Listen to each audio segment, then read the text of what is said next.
próximo, en marzo, voy a cumplir 50 años con el periodismo. Ni yo mismo puedo creer tantos años, ¿no? Y verdaderamente empecé a esta profesión creyendo que no tenía la vocación de periodista. Porque cuando yo terminé el colegio secundario, tenía 17 años, y inmediatamente comencé a trabajar en un banco, en banco de Boston, que ahora cambió un par de veces de nombre, y empecé a estudiar ciencias económicas porque, digamos, el mandato familiar, mis viejos querían que yo fuera contador público. Y bueno, entré en la Facultad de Ciencias Económicas, trabajaba en el banco y pronto me fui dando cuenta que no me gustaba la carrera. Y me tocó el servicio militar, que en aquel tiempo se hacía. Y cuando salí del servicio militar, un amigo me digo, mira, no voy a seguir con esto, quiero hacer algo que tenga que ver con relaciones humanas o algo, alguna carrera humanista. Y me dice, ¿por qué no estudias periodismo deportivo? A vos que te gusta tanto el deporte, que incluso hasta transmitir los partidos que nosotros jugamos. Y yo digo, porque no existe eso, estamos hablando del año 65. Exactamente hace 50 años ahora. Y digo, no existe. Me dice, sí, está la carrera del Círculo de Periodistas Deportivos, que empezó hace 3 o 4 años. Y me dice, yo conozco a una persona en Radio El Mundo donde trabaja Horacio Besio. Horacio Besio era el presidente del Círculo de Periodistas, que a su vez era un comentarista de Fioravanti, que yo escuchaba por radio. Ustedes no deben saber ni quién es Fioravanti, ¿no? Sabemos. Sí. Entonces, lo fuimos a ver a Horacio Besio, le explicamos que yo quería estudiar ahí. Me dijeron, las clases ya empezaron hace 15 días, pero bueno, vamos a hacer la excepción y lo vamos a dejar empezar ahí. Y yo entré como por un hobby, dije, acá me conecto con la gente del fútbol y con los profesores, por lo menos me saco de encima ciencias económicas. Y bueno, comencé. Hay algunos de los compañeros que tenía, era una sola comisión de una sola escuela, no había más que eso. Y empecé a conocer profesores. Lo conocí a Enzo Ardigó, que era muy conocido periodista de radio, que era el director de Radiolandia además, y la revista Goles, que yo leía en aquel tiempo. Y lo tuve de profesor a Osvaldo Ardisoni. Yo leía el Gráfico con fruición, porque en aquel tiempo el Gráfico era una revista, bueno, era semanal y era la revista que era como la Biblia para aquellos que les gustaba el fútbol. Estamos hablando de tiempos donde no existían ni los celulares ni nada parecido con la tecnología de ahora. Y Ardisoni era un tipo que era mi gran admirado periodista, que trabajaba en la revista, que el director era Dante Panzeri, a quien yo le tenía una ferviente admiración, porque él había llegado como para cambiar el periodismo deportivo. El periodismo deportivo hasta entonces era muy complaciente, no había críticas casi, era todo, bueno, muy lento, muy poco vivo. Y Panzeri, bueno, prácticamente fundió el Gráfico, ¿no? Porque había un partido un clásico de Boca River y ponían la tapa un remero. Y claro, porque él quería defender el deporte íntegramente. No era el negocio de la editorial Atlántida. Pero bueno, yo lo leía porque me encantaba cómo salía ese gráfico. Y estaba Ardisoni, y Ardisoni era un fenómeno que lo había inventado Panzeri, que en realidad él era subadministrador de la empresa, y de tanto hablar de fútbol ahí en el restaurante de la editorial, un día Panzeri le dijo, ¿y por qué no se anima Osvaldo a escribir? Y empezó como periodista después de los 40 años, y era un súper fenómeno.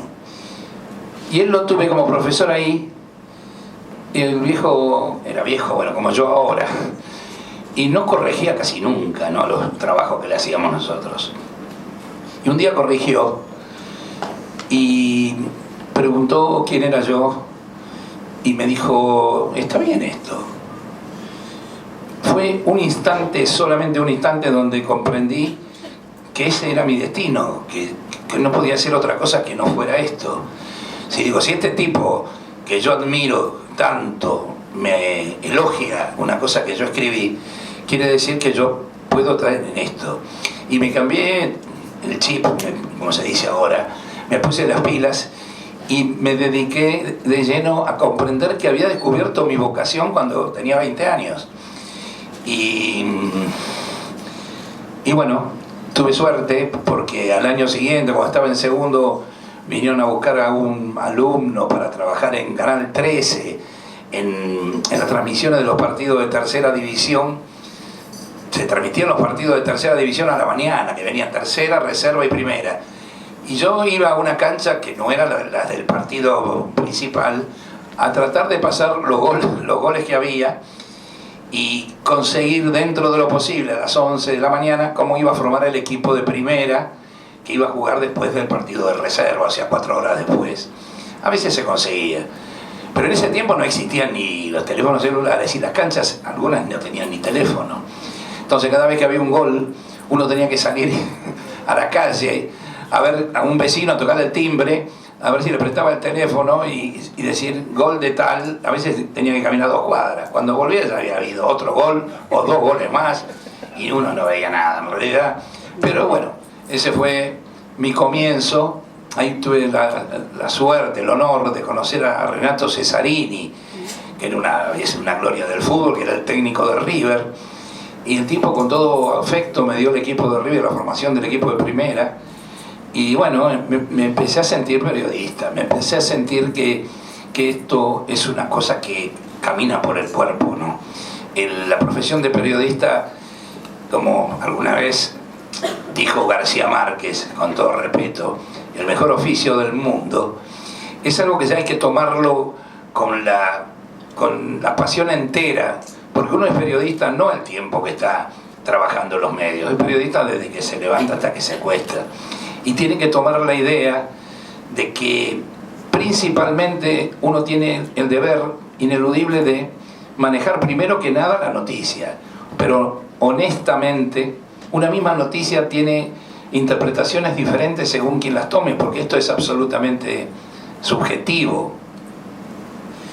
Entonces uno tiene que darse cuenta que en esta profesión, que está tan llena de tentaciones, debe ser esencialmente ético y esencialmente honesto, principalmente.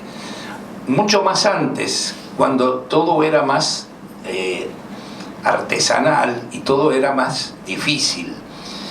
Entonces tuve suerte con ese comienzo. Luego me llamaron de Editorial Haines, tenía el diario El Mundo. El diario El Mundo era un famosísimo diario que salía los suplementos de los domingos, los lunes del fútbol en color sepia, y que uno se buscaba, como eran las fotos tan grandes, se buscaban las tribunas y se descubrían las tribunas cuando veía las fotos en ese diario.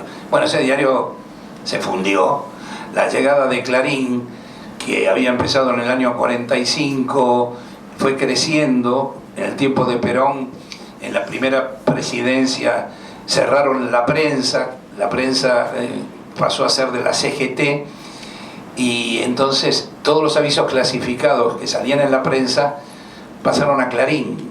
Entonces empezó a tomar vuelo Clarín en aquel momento, y el mundo entró en decadencia. La editorial Haines, que hacía la revista El Hogar, hacía la revista Goles y otra serie de revistas, fue cayendo. Yo trabajé en los últimos 3 meses de El Mundo Vespertino, que salía a la tarde, que era un trabajo que nos daba un entrenamiento fenomenal, porque con 3 datos teníamos que escribir 70 líneas de partidos que no veíamos, partidos del interior.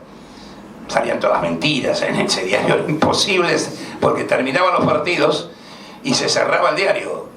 A veces salía con 2 cuadraditos negros, porque no se alcanzaba a poner el resultado final en el diario. Todo esto la gente que peina canas se debe acordar, ¿no? Bueno, y eso, ahí había que trabajar rapidísimo, había que meter velocidad más que